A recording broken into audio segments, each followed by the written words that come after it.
Très chers développeurs, bonjour, bienvenue encore une fois dans cette nouvelle partie de notre cours sur Node.js pour débutants. Nous allons consacrer cette vidéo à étudier les moteurs de visualisation, en anglais View Engine. Dans les parties précédentes, nous avons appris à créer et à gérer un serveur. Et que faisait le serveur? Ça envoie des pages web selon les routes définies par l'utilisateur. Par exemple ici, si l'URL est localhost 3001 accueil, c'est cette page qui s'affiche. Si à ce niveau je mets profil, c'est cette autre page qui s'affiche. Maintenant remarquez, les pages web que le serveur envoie à la partie client sont statiques. C'est-à-dire ce sont juste des fichiers déjà créés, disponibles au sein du serveur qui les envoie tels quels. Cette approche s'avère être limitée. Il peut arriver que vous souhaitez afficher des données dynamiques dans vos pages web, comme par exemple tirer les données dans une base de données et les afficher sur vos pages web. Ne serait-ce pas cool? HTML seul ne peut pas le faire. Ce n'est pas du tout un langage de programmation. C'est juste un langage de balisage qui permet de définir la description de votre page web, comme on l'a fait ici. Par exemple, je veux que le titre de la page ici soit accueil, qu'il ait un titre headline du niveau 1 à ce niveau, qu'il ait une image à ce niveau, puis un paragraphe. C'est tout ce que HTML peut faire. Pour gérer le contenu dynamique dans nos views, dans une application Node.js, nous avons besoin de ce qu'on appelle moteur d'affichage ou encore moteur de visualisation, des templates, bon, comme vous voulez. Bien, c'est quoi alors un moteur d'affichage? On peut dire tout simplement que c'est en quelque sorte un mixage HTML et d'un langage de programmation pour créer des pages web dynamiques. Il y en a plusieurs qui existent et qui peuvent fonctionner facilement avec une application Express, comme vous pouvez voir sur cette liste ici. Mais ce que nous allons utiliser dans le cadre de ce cours, c'est le moteur EJS, Embedded JavaScript Template. Je vais ouvrir ce lien dans un nouvel onglet. Et là, je vais l'ouvrir sur son site officiel. Et là, vous pouvez voir comment l'installer, mais aussi une documentation sur son utilisation. Mais avant de nous lancer avec EJS, je vais créer un nouveau projet pour partir sur de bonnes bases. Au bureau, je vais créer un nouveau dossier que je vais nommer cours Node.js 2. Je vais l'ouvrir avec l'invite de commande.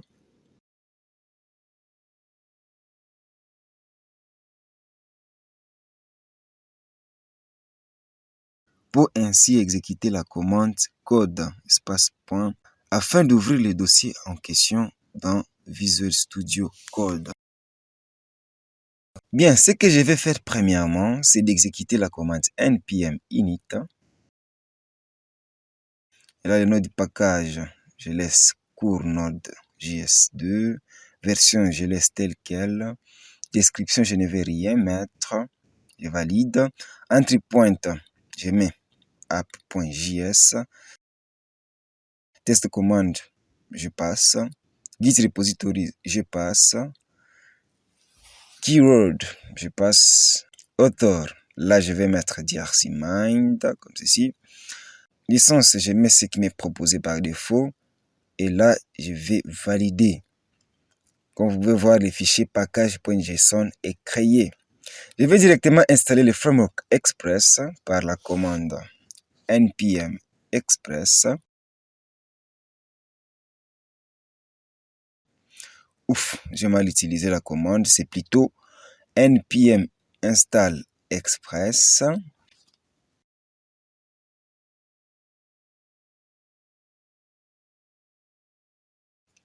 Ça marche.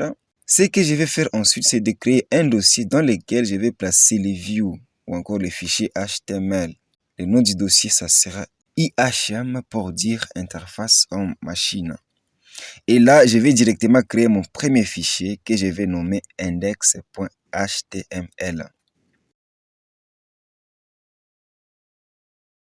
Qu'est-ce que je vais faire ici? Je vais ajouter le code qui définit la structure d'une page HTML. Attends pas, tout simplement un point d'exclamation. Et quand je valide, waouh, tout ce code est généré. Et là, je vais définir les titres de la page à accueil.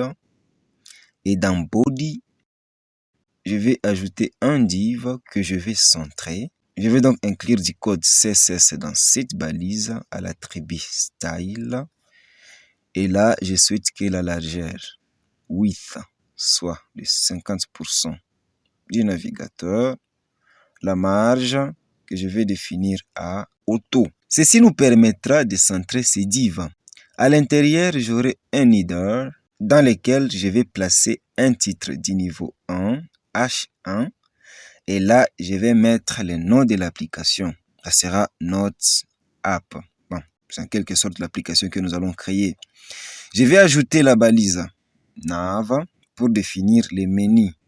À l'intérieur, je vais définir une liste non ordonnée par la balise IL. Et les premiers éléments de la liste, je vais les définir par la balise li. Ça sera un lien cliquable, d'où la balise A. Et à l'attribut href, je vais mettre d'abord dièse en attendant. Le deuxième élément de la liste, ça sera à propos, comme ceci.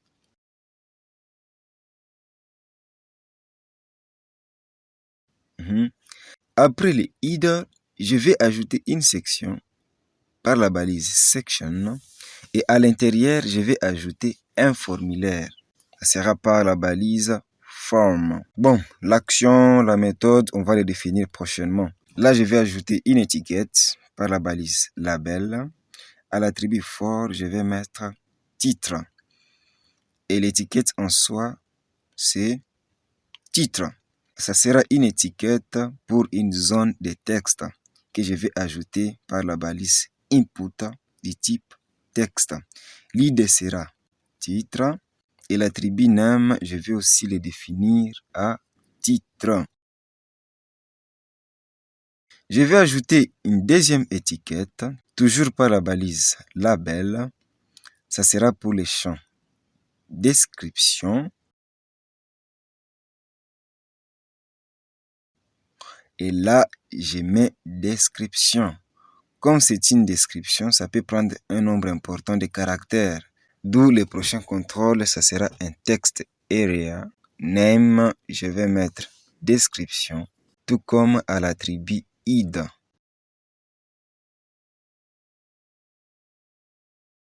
Nombre de colonnes, je mets 20 et des lignes, je mets 3. Bon, je vais faire un petit saut par la balise PR.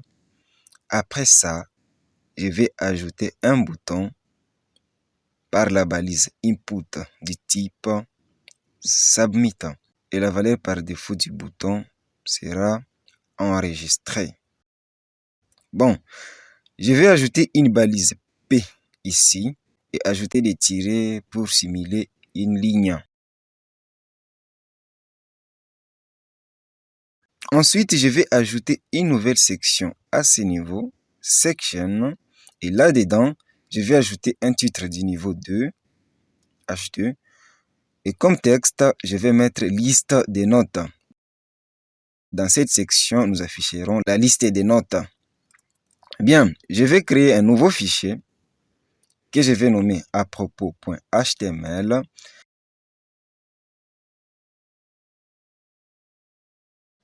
Je vais revenir dans index.html pour copier tout ceci.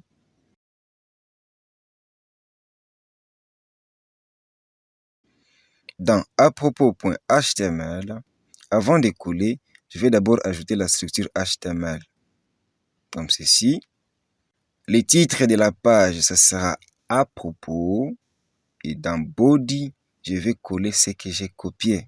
Mais ici, je n'aurai pas besoin de cette section. Je vais donc l'enlever. Et dans cette section, je n'ai pas non plus besoin du formulaire. Je vais juste ajouter un paragraphe par la balise P avec un texte aléatoire par lorem sans. Bien. Good. Bien. Je vais créer un troisième fichier HTML dont le nom sera page introuvable.html.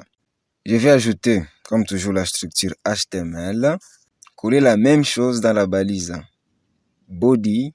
Ici non plus, je n'ai pas besoin de cette section, tout comme ce formulaire.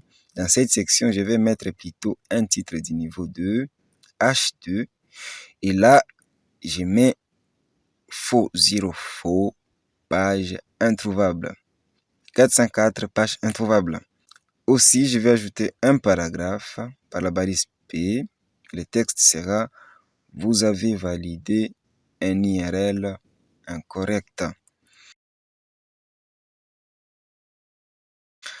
Maintenant, je vais créer un fichier que je vais nommer app.js dans lequel nous allons gérer notre serveur. Rapidement, je vais créer une constante, const express égale require. Et là, je mets express. Const app égale express comme suit. Ensuite, je vais créer le serveur pour écouter les requêtes par app.listen au port 3001.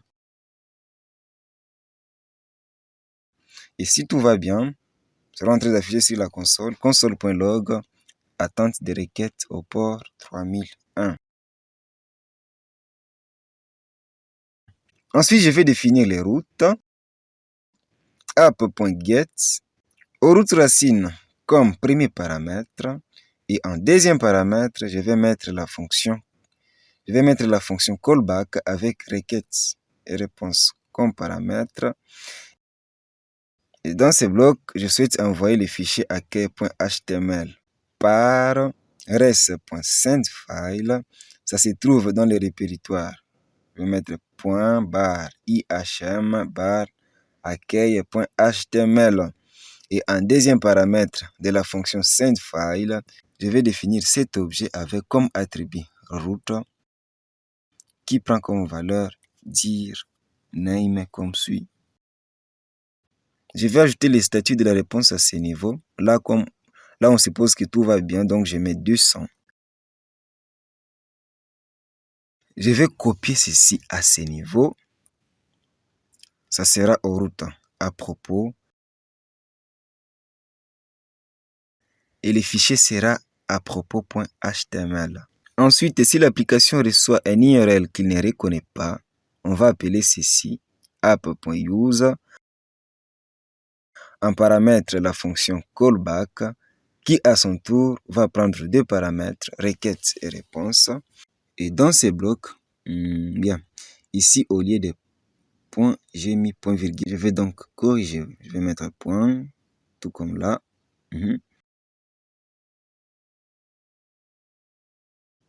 Je vais copier ceci et le coller à ce niveau.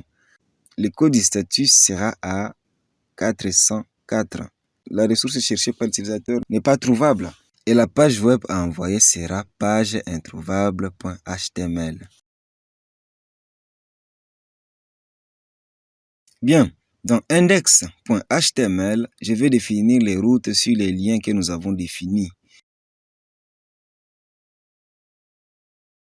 Ici, je vais mettre les routes racines.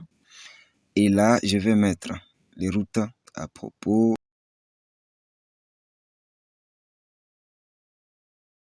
Je vais faire la même chose pour les fichiers à propos. Là, je vais mettre les routes à propos. Et ici, je mets les routes racines. Même chose dans les fichiers page introuvable. Là, je mets route racine. Et ici, je mets les routes à propos.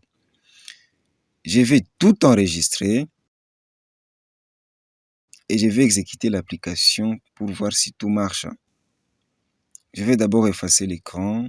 Pour taper la commande nodemon. Souvenez-vous, c'est une bibliothèque que nous avons installée globalement. C'est-à-dire tous les projets Node.js que nous allons créer seront en train de l'utiliser. Nodemon app. Et quand je valide, ouf, il y a erreur. Là, qu'est-ce qu'on nous dit?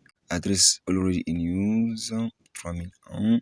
Ok, cela veut dire tout simplement qu'il y a une application qui s'exécute sur le même port. Et certainement que notre premier projet s'exécute. Je vais devoir l'arrêter. Je vais afficher le terminal et annuler cette exécution en combinant les touches CTRL plus C. Bien, maintenant nous pouvons rentrer dans notre deuxième projet. Je vais clean le terminal par CLS. Je vais de nouveau exécuter l'application par NodeMon App. Quand je valide, waouh, cette fois-ci ça marche. Sur le navigateur, je vais valider l'URL route racine. En validant, et oui, on me retourne la page index.html avec un design un peu bizarre. Bon, au fait, ce n'est pas un cours pour le design. Je vais essayer de cliquer sur le menu à propos. Waouh, ça marche. Ça marche. Sur accueil, ça marche aussi. Je vais revenir dans Visual Studio Code pour arranger la disposition, les éléments de ce formulaire. Dans index.html, après chaque élément du formulaire, je serai en train de passer à la ligne. Et c'est là grâce à la balise BR que je vais utiliser comme suit. Je vais enregistrer et dans le navigateur, je vais actualiser la page. Waouh, je pense que ça va maintenant. Je vais essayer de valider un URL incorrect. Là, on m'affiche le contenu de la page, page introuvable.html. Tout marche parfaitement. Bien, nous allons maintenant rentrer dans le contexte de cette leçon. Les pages web que le serveur envoie sont statiques. Pourtant, à un moment donné, il est impératif d'intégrer les données dans les views pour les afficher au client.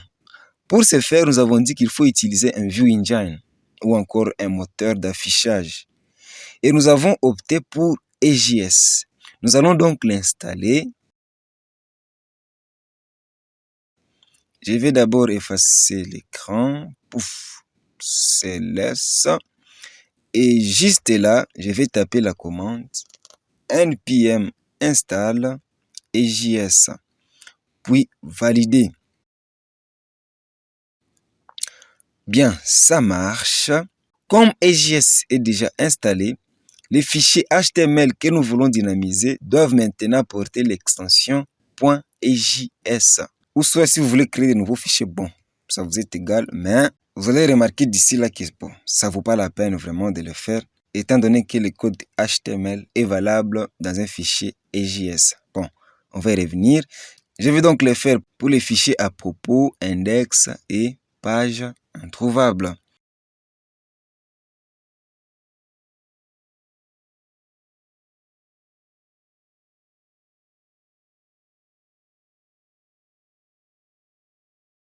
Dans un fichier EJS, comme je l'ai dit, tout ce code ici est valable.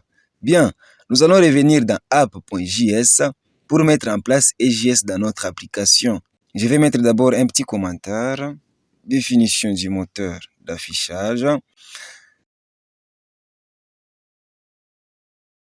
Et là, appeler à l'objet app la fonction set qui permet de définir des configurations sur l'application Express. La configuration que je vais définir, c'est View Engine, comme une chaîne de caractères. Et en deuxième paramètre, je vais définir la valeur. Pour notre cas, nous utilisons EJS. Là, je vais mettre EJS. Par la suite, je dois définir les dossiers dans lesquels se trouvent nos views. Comme vous pouvez le remarquer, c'est dans les dossiers IHM. Toujours en appelant sur l'objet app, la méthode set. Et la configuration ici, c'est views. Et la valeur, c'est IHM. Notez que si notre dossier était nommé views, on pouvait ne pas mettre cette instruction. Mais pour notre cas, ça vaut vraiment la peine étant donné que le nom de notre dossier, c'est IHM. Maintenant, pour envoyer les fichiers EJS comme réponse au client, il nous faut maintenant appeler sur l'objet REST la méthode render qui prend à paramètre les noms du fichier sans préciser l'extension. Là, je vais mettre index et je vais faire la même chose ici. Le nom du fichier, c'est à propos. Tout comme ici, le nom du fichier EJS, c'est page introuvable.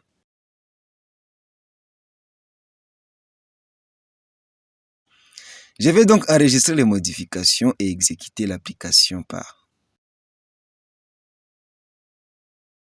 NodeMon App. Ça marche. Je vais rentrer sur le navigateur. Je vais actualiser cette page. Nous voyons encore qu'on a le même contenu. C'est bon. Je vais cliquer sur le menu à propos. La page à propos s'affiche sans aucun problème. Je vais revenir sur accueil. Wow. En tout cas, nous avons la même rendu de ce que les fichiers HTML nous affichaient. Mais ce que nous apporte vraiment EJS, c'est le dynamisme de nos pages web. Souvenez-vous, quand on a défini un moteur d'affichage, nous avons dit que c'est en quelque sorte un mixage du HTML et d'un langage de programmation pour créer des pages web dynamiques.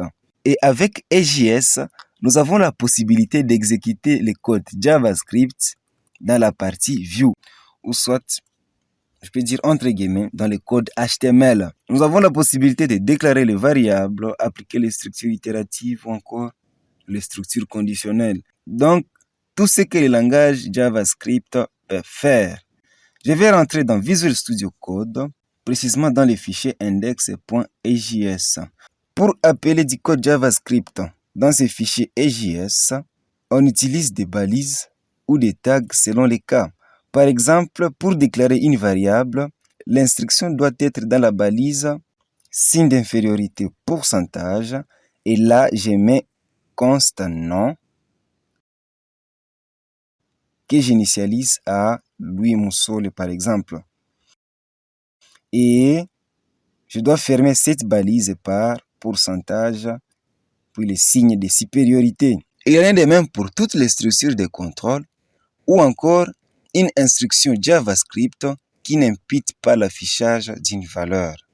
Maintenant, pour afficher par exemple à ce niveau une valeur, à ce niveau je dois encore une fois ouvrir la balise signe d'infériorité pourcentage. Comme je vais afficher une valeur, je dois ajouter les signes d'égalité et placer les noms de la variable tout juste ici, puis fermer cette balise comme ceci. Là, je vais enregistrer. Sur le navigateur, je vais actualiser cette page. Waouh! Vous pouvez voir que le nom Louis Moussole s'affiche sur la page web. Généralement, lorsqu'on gère un serveur, par exemple, quand on récupère les données dans une base de données, on ne les fait pas dans les views, comme nous venons de déclarer une variable dans le fichier index.ejs. Mais on le fait plutôt dans les fichiers qui gèrent le serveur. Pour notre cas, c'est app.js. Je vais d'abord enlever ceci et nous allons voir maintenant comment passer les données depuis app.js vers les views.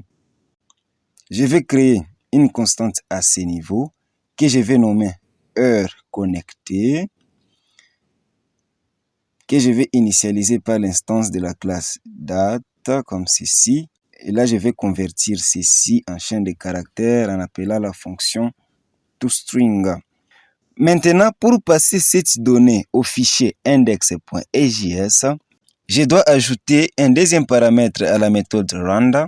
Ça doit être un objet avec comme propriété la valeur ou les valeurs que je souhaite passer. Pour notre cas, nous avons une seule valeur et c'est heure connectée. Maintenant, dans index.ejs, pour accéder à cette donnée, je souhaite afficher cette donnée à ce niveau dans une balise P. Et là, je vais donc ouvrir la balise EJS, signe d'infériorité pourcentage. Comme c'est une valeur que je vais afficher, je vais donc ajouter les signes égal. Le nom de la propriété de l'objet envoyé est heure connectée. Et là, je vais fermer la balise comme ceci. Je vais donc enregistrer. Et dans le navigateur, je vais actualiser la page. Et oui, on peut voir que les textes s'affichent bel et bien sur notre page web. Avec EJS, comme vous l'avez pu voir, nous avons réussi à passer une donnée depuis app.js vers index.ejs où nous l'avons affiché. Maintenant, dans app.js, nous allons envoyer un tableau de données. Souvent, lorsqu'on récupère les données dans une BD, dans une base de données, on les récupère sous forme de tableaux. Nous allons simuler cela à ce niveau par const. Au fait, le nom du tableau sera note. Ça sera un tableau d'objets dont la première propriété, c'est titre, qui a comme valeur création contenu.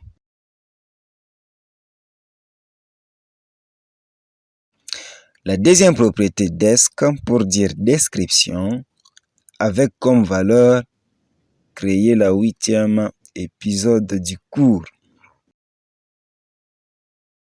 Bien, je vais copier ceci pour créer le deuxième élément du tableau. Le titre sera éducation physique.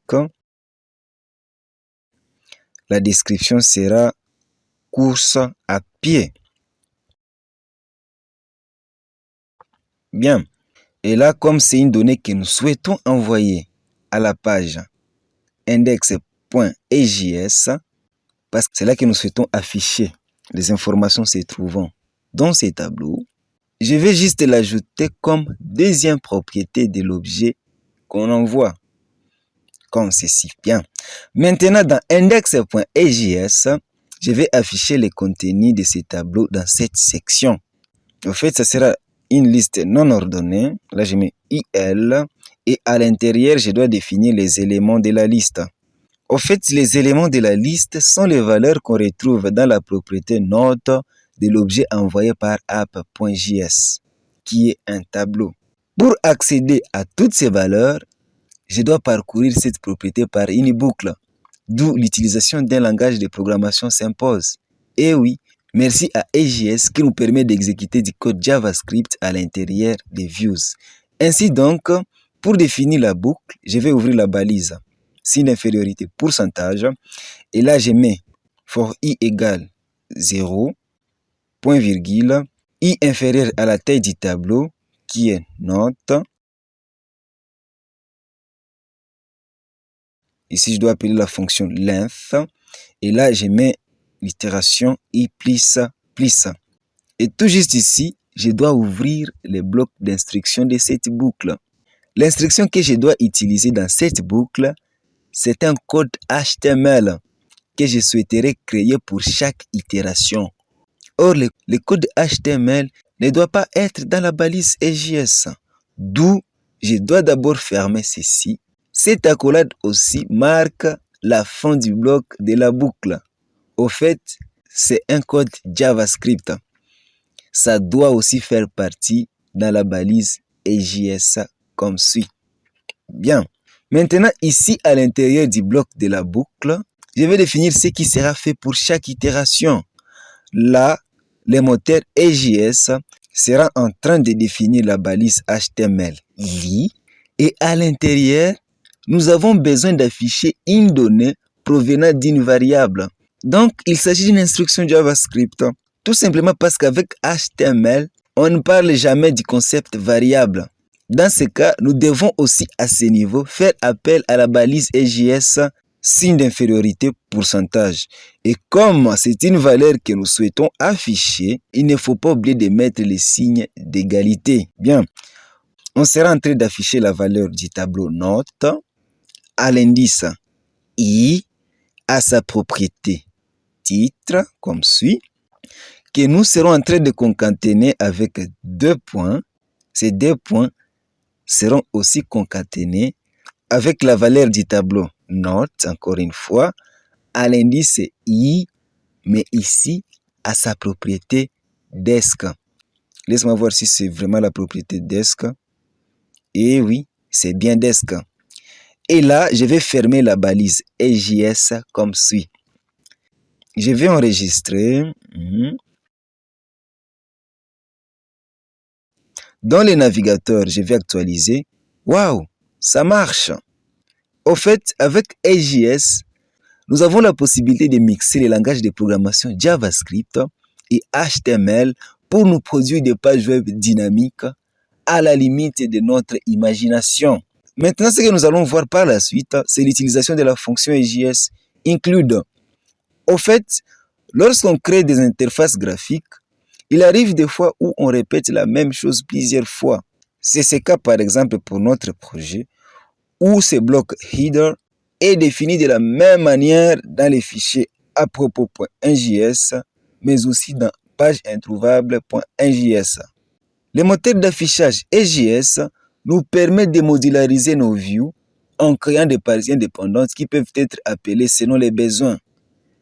Dans le dossier IHM, je vais créer un sous-dossier que je vais appeler composant. Dans celui-ci, je vais créer un fichier que je vais nommer header.ejs. Et là, je vais prendre ce code dans index.ejs que je vais coller dans header.ejs. Bien, je vais enlever ceci.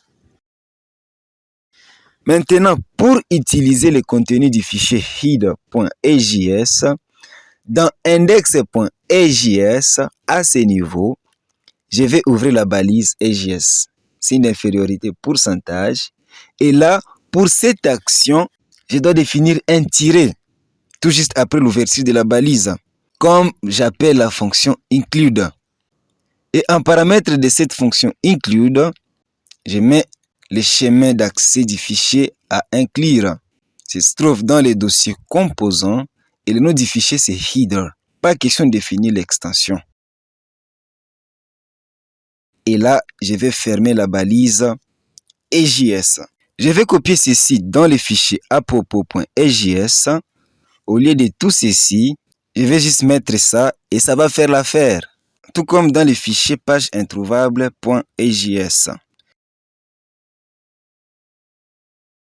Je vais tout enregistrer. Et dans le navigateur, je vais vérifier si tout marche encore. Je vais actualiser ici. Waouh, ça marche. À propos aussi marche. Je vais essayer un URL incorrect. Et oui, tout marche parfaitement. La dernière chose très capitale que vous devez savoir est que le moteur EJS opère tous ses dynamismes au niveau du serveur. Par exemple, lorsqu'on a fait un mixage du code HTML et JavaScript suivant, qu'est-ce que le moteur EJS a fait? Il a juste converti. Il a converti tout cela en contenu HTML compréhensible par le navigateur. Et c'est ce contenu HTML qui a été envoyé au navigateur. Vous pouvez le remarquer lorsque, dans le navigateur, je vais essayer d'inspecter la page. Vous verrez que le navigateur n'a reçu qu'une page HTML. La liste des notes qui a été générée par la combinaison des langages JavaScript et HTML, tout cela devient un HTML brut. C'est donc ça, très chers développeurs. Nous espérons que cette vidéo vous a apporté une lumière sur qu'est-ce qu'un moteur de visualisation, un moteur d'affichage, un moteur de template ou encore en anglais View Engine. Parce que c'est là que nous mettons un terme à cette vidéo. Merci de l'avoir regardé. Si vous l'avez aimé, partagez-la avec les autres et surtout, n'oubliez pas de vous abonner à notre chaîne si vous ne l'avez pas encore fait. Portez-vous bien, à la prochaine. Bye bye.